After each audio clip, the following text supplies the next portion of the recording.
Naam, hali gani ndugu msikilizaji, karibu muda na wakati mwingine. Hii ni Simulizi TZ na huu ni mwendelezo wa sehemu ya 8 na ndiyo sehemu ya mwisho ya simulizi hii ya Mlinda Makaburi.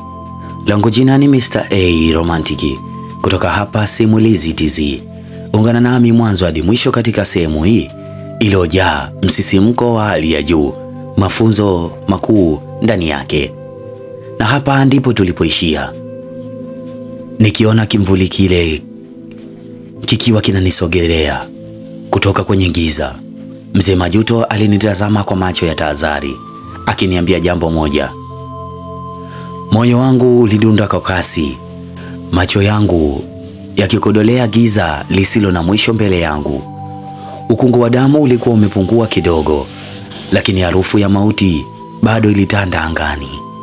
Nilijua kuwa usiku huu usingekuwa rahisi, na nilikuwa nimesimama kwenye mpaka wa uhai na mauti. Mzee Majuto alinyosha mkono wake mbele, akinishika bega kwa nguvu. Hili ni jaribio kubwa zaidi. Kijana, ukirudi nyuma sasa, laana itatawala milele. Sikusema neno.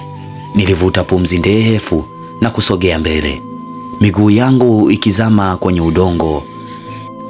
Mzee Majuto alinyosha mkono wake mbele, akinishika bega kwa nguvu. Hili ni jaribio kubwa zaidi. Kijana, ukirudi nyuma sasa, laana itatawala milele. Sikusema neno. Nilivuta pumzi ndefu na kusogea mbele, miguu yangu ikizama kwenye udongo laini wa makaburi. Kilikuwa ni kipindi cha giza lililozidi yote niliyowahi kushuhudia. Kutoka ardhini, vilio vya wafu vilisikika tena, vikichanganyika na sauti nzito ya vishindo vikubwa. Nikageuka kwa haraka, na hapo ndipo nilipomwona kiumbe mrefu, mweusi, mwenye macho mekundu kama makaa ya moto. Kilikuwa na mnyororo mrefu uliozunguka mwili wake, ukitoa sauti ya kuogofya. Kila uliposugua mawe ya kaburi ulisikika. Umefika mbali sana, mlinzi wa makaburi. Sauti yake ilisikika kama radi ikipiga. Lakini hapa ndio mwisho wako. Niliweza kuhisi nguvu zake zikinitawala, nikihisi uzito mkubwa kwenye kifua changu. Nilijua kuwa huyo hakuwa mzimu wa kawaida, bali roho iliyosaurika kwa zaidi ya miaka 1000. Huyu ni mfalme wa waliokufa. Mzee Majuto alisema kwa sauti ya tahadhari. Lazima tumpinge, tena kwa akili, si kwa nguvu pekee. Lakini kabla sijajibu, kiumbe kile kilifyatua mikono yake mirefu kuelekea kwetu. Mikono yake ilipokutana na ardhi, makaburi yote yalitikisika, na maiti zilizozikwa ndani yake zilianza kujitokeza. Waliokufa walikuwa wameamshwa. Niliinua mkono wangu nikijaribu kuzuia wimbi la maiti waliokuwa wakinisonga. Nilihisi mwanga ndani yangu ukianza kung'aa, nikihisi nguvu mpya zikijaa mwilini mwangu. Nilipaza sauti kwa nguvu, na mwanga mkali ulilipuka kutoka kwenye mwili wangu, ukiwazoa wale wafu na kuwarudisha ardhini. Lakini mfalme wa waliokufa hakutetereka. Alipiga kelele kubwa, na ghafla mlango mkubwa ulifunguka ardhini. Moshi mweusi ulitoka ndani yake, ukichanganyika na vilio vya mateso. Huu ni mlango wa jehanamu, Mzee Majuto alisema kwa sauti ya hofu. Ukivutwa humo, hutarudi tena. Nilihisi nguvu za mlango huo zikinitawala, nikihisi mwili wangu ukivutwa taratibu kuelekea kwenye giza lisilo na mwisho. Nilijaribu kupambana, lakini nguvu zilikuwa nyingi sana. Hapana, nilipaza sauti, nikipiga hatua kwa nguvu zangu zote kuelekea mbele. Nilinyoosha mkono wangu na kushika kifua cha mfalme wa waliokufa, nikihisi giza lake likijaribu kunimeza. Hapana, sitakubali, niliamaki kwa hasira, nikihisi mwanga wangu ukianza kupenya kwenye giza lake. Ghafla mwili wake ulianza kudhoofika, na kelele za uchungu zilijaa hewani. Kwa mshangao wangu, mlango wa jehanamu ulianza kufunga polepole. Nilihisi giza likirudi nyuma na nguvu za mwanga wangu zikizidi kutawala. Mfalme wa waliokufa alipiga kelele ya mwisho, mwili wake ukapasuka vipande vipande, kisha na kutoweka kabisa. Ardhi ilitetemeka, makaburi yote yakanyamaza na ukimya mzito ukatawala anga. Nilijua dhahiri shairi kuwa tulikuwa tumeshinda, lakini kabla sijapumua kwa amani, Mzee Majuto alinitazama kwa macho ya hofu. "Kuna kitu kingine kinakuja," alisema kwa sauti ya chini. Nilisimama juu ya ardhi iliyojaa mizoga pamoja na mifupa, pumzi yangu ikihema kwa uchovu. Mapambano na mfalme wa waliokufa yalikuwa yamechukua nguvu zangu zote, lakini bado nilihisi mtikisiko wa hofu ndani ya moyo wangu. Mzee Majuto alikuwa bado ameshika bega langu, tena kwa mkazo, macho yake yakijaa wasiwasi.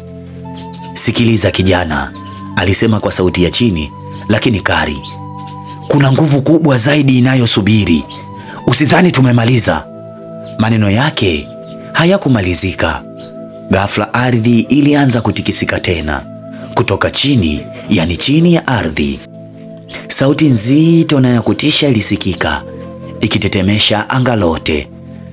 "Nani amethubutu kuvuruga ufalme wangu?" Sauti hiyo ilikuwa nzito na yenye nguvu, kiasi kwamba hewa ilionekana kutikisika nayo. Nilihisi uoga ukinivamia, lakini nilijikaza. Kutoka kwenye kilindi cha giza, kivuli kikubwa kilianza kuinuka. Kilikuwa kirefu kuliko miti yote ya makaburini, na macho yake yalikuwa makubwa, mekundu kama damu inayochemka. Kiumbe hiki hakikuwa mzimu wa kawaida. Hii ilikuwa nguvu iliyofichwa kwa karne nyingi, nguvu ya giza iliyokuwa ikitawala ulimwengu wa waliokufa. Mzee Majuto alipiga hatua nyuma, akijaribu kunionya kwa macho. "Hiki ni chanzo cha mabaya yote," alitoa sauti ya chini Mzee Majuto. "Ikiwa hatutamaliza sasa, dunia nzima hakika inaenda kuangamia na kuwa giza la milele." Niliinua mkono wangu, nikihisi mwanga ndani yangu ukianza kung'aa tena. Kiumbe kile kilicheka kwa sauti nzito. "Unadhani mwanga wako unaweza kushinda giza langu la milele?" Ghafla mikono yake mirefu ilijivuta angani na upepo mkali wa mauti ukapiga, ukibeba kelele za waliokufa. Mazimwi madogo yakaanza kutoka ardhini, yakining'inia angani kama nzi wenye hasira. Nilijua kwamba huu ulikuwa mtihani wa mwisho. Nilifunga macho yangu na kuacha mwanga wangu utawale. Mara hii sikuogopa. Nilihisi nguvu ikizidi ndani yangu, ikianza kuwa kama moto wa dhahabu. "Kwa jina la uhai, sitakubali giza litawale tena," nilipaza sauti.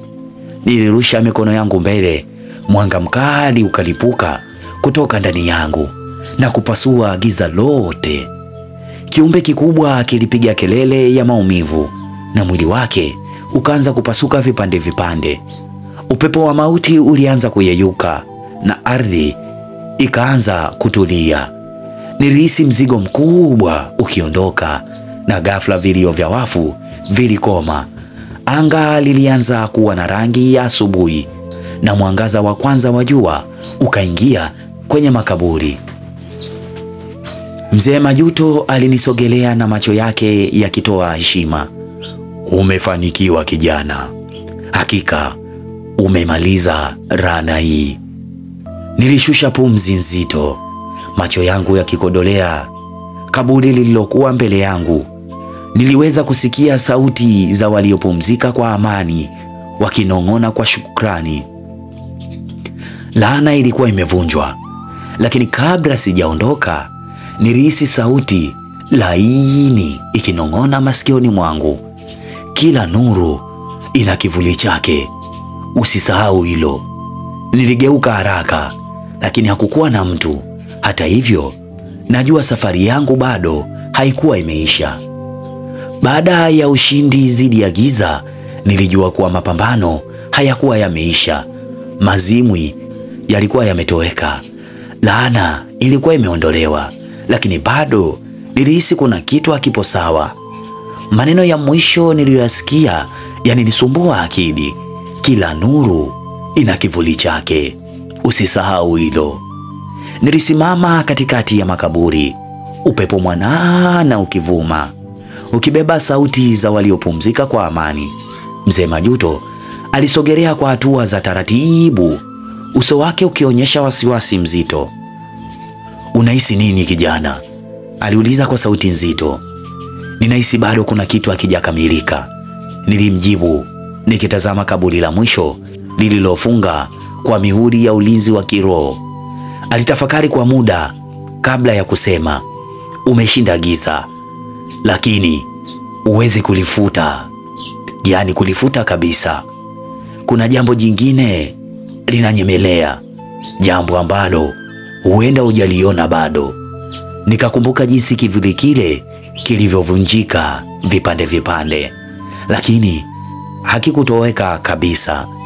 Kulikuwa na chembe za giza zilizosalia, zikisaka mwanya wa kurejea tena. Usiku huo nililala kwa mara ya kwanza bila hofu ya ndoto mbaya, lakini usingizi wangu haukuwa na amani jinsi nilivyotarajia.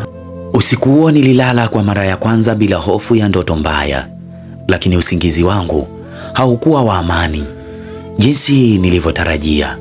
Nilijikuta mahali pa ajabu, sehemu iliyofunikwa na ukungu mzito. Kulikuwa na makaburi mengi, lakini tofauti na yale ya kawaida. Haya yalikuwa na mwangaza hafifu. Kulikuwa na makaburi mengi, lakini tofauti na yale ya kawaida. Haya yalikuwa na mwangaza hafifu wa kijani kibichi. Kwa mbali nilisikia sauti kinong'ona jina langu. "Mlinzi wa makaburi, bado kazi yako haijaisha." Nikajaribu kupiga hatua kuelekea kwenye sauti hiyo, lakini ardhi ikaanza kuyeyuka chini ya miguu yangu. Nilijihisi nikizamishwa kwenye dunia nyingine, giza likinivuta taratibu. Ghafla nilihisi mkono baridi ukishika bega langu. Macho yangu yakakutana na uso wa mzimu usiojulikana. "Nuru yako imewasha mwali, lakini mwali huo umeamsha kitu kingine."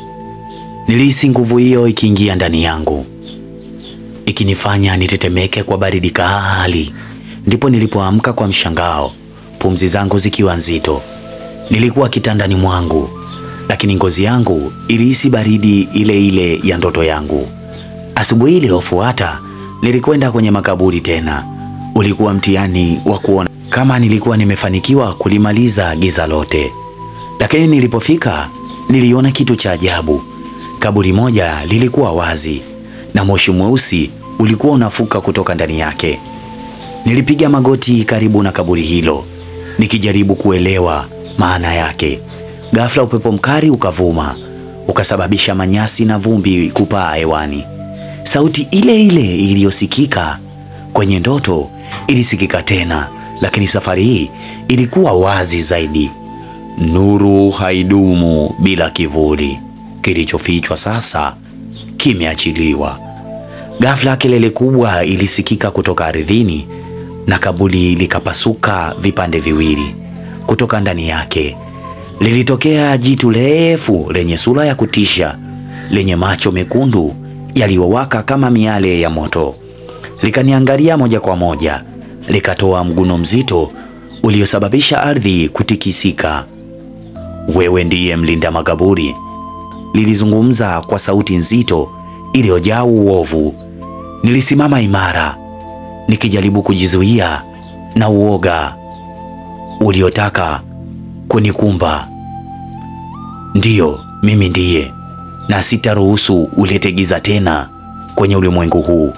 Jitu hilo lilicheka kwa sauti ya kuogofya, kisha likasema, "Giza haliwezi kufa, linaweza tu kulala, na sasa nimeamka."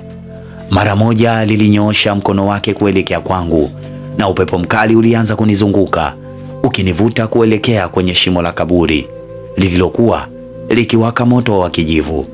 Nilihisi nguvu zake zikinisukuma kuelekea kwenye giza hilo. Kwa kutumia nguvu za mwisho nilizobakiza, nilichora alama ya ulinzi ardhini kwa mguu wangu, na mara moja mwangaza mkali ulilipuka kutoka mwilini mwangu, ukiangazia kila pembe ya makaburi. Jitu hilo lilianza kupiga mayowe likijaribu kuzuia mwanga huo. Niliinua mkono wangu juu na kutamka maneno ya mwisho ya ulinzi: kwa jina la nuru isiyozimika, narudisha giza katika usingizi wa milele. Mwangaza huo ulilipuka kwa nguvu zaidi, ukifunika eneo lote. Jitu lile likapiga yowe la mwisho kabla ya kupasuka na kutoweka katika cheche za mwanga safi. Nilipiga magoti nikiwa nimechoka, lakini nikiwa na amani. Nilihisi uzito wote ukiondoka moyoni mwangu. Mzee Majuto alinisogelea na kuniweka mkono begani. Umemaliza kazi yako, kijana wangu. Makaburi sasa yamepumzika kwa amani. Nilitazama juu na kuona jua likianza kuchomoza tena, mwangaza wake ukiashiria mwanzo mpya wa maisha mapya katika dunia yetu. Nilijua kuwa hii ilikuwa safari yangu ya mwisho kama mlinda makaburi. Hii ni sehemu ya mwisho ya simulizi hii ya mlinda makaburi. Usisahau kusubscribe chaneli yetu ili uweze kupata vipindi vyetu na simulizi zetu mbalimbali. Mafunzo ni mengi. Usimdharau mtu katika kazi anayofanya, na pindi unapochaguliwa kuwa miongoni mwa watu wa kupambania haki katika eneo fulani, jizatiti na uwe mfano katika maisha. Asante na kwaheri.